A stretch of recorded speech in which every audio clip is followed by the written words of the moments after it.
I think for me, part of the problem is that we have split the world in such an artificial kind of way that there are such things as people who are considering mission.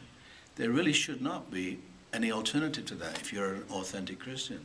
In other words, we need to understand much, much more radically that to be a confirmed Christian means to undertake the missional dimension of the church. And that word missional actually is quite helpful because we've polarized the church into the missionary church and the home church, or the missionaries and the others.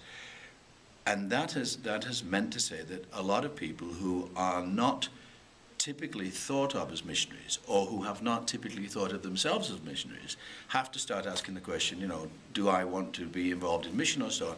It is an absolute duty and right of every Christian to be missionary in their focus and missionary in their intentions. It simply is really a matter of how you do that. You have so many opportunities of finding margins and finding boundaries and finding people on the other side of them, and you on one side of them, for you to be able to cross over and to engage with real people wherever you are.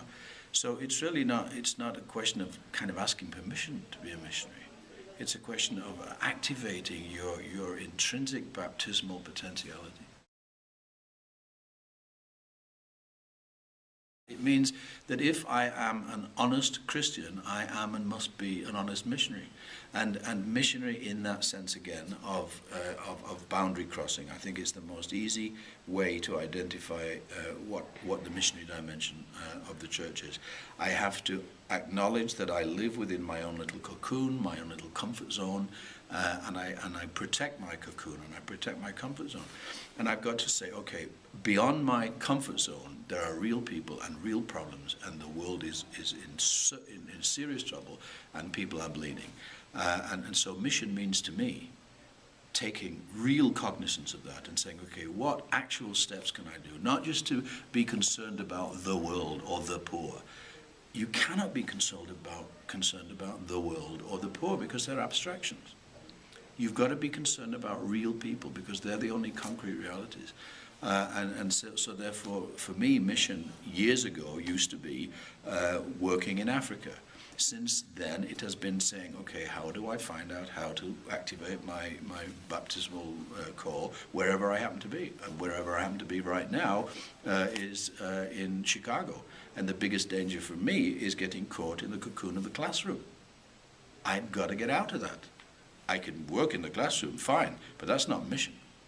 Mission is what the classroom animates me for, and how what I do outside the classroom then comes back into the classroom, and so I get a kind of an organic relationship between the components of my life, and I don't split them into the missionary component and the rest of my life.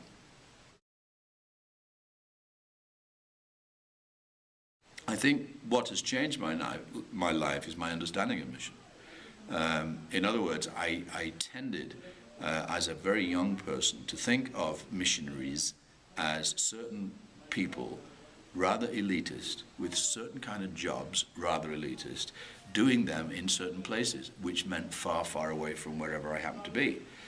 And because of the elitism attached to mission and missionaries, I found myself being kind of submerged in a world in which certain people not only thought of themselves as authentic missionaries, but other people allowed them to think of themselves, of certain people like me, as authentic missionaries, which did some serious damage. Because one of the things it meant that not only did I get rather complacent that I was a missionary, but other people perceived themselves not to be missionaries, and therefore allowed me to be the missionary on their behalf, and didn't live their own, baptismal commission.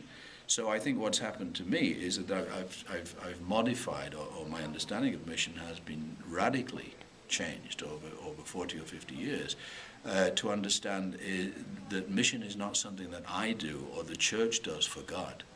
Mission is something God has always been doing and has invited the church to participate in, and has invited me and every person to participate in. That turns mission right on its head. The church doesn't have the mission. God's mission has the church. I don't have the mission. God's mission has me. And that means I've got to take seriously the question of how can I and how can the church be instruments of God's mission and not think that we can determine the mission. We can't determine the mission. We're the servants.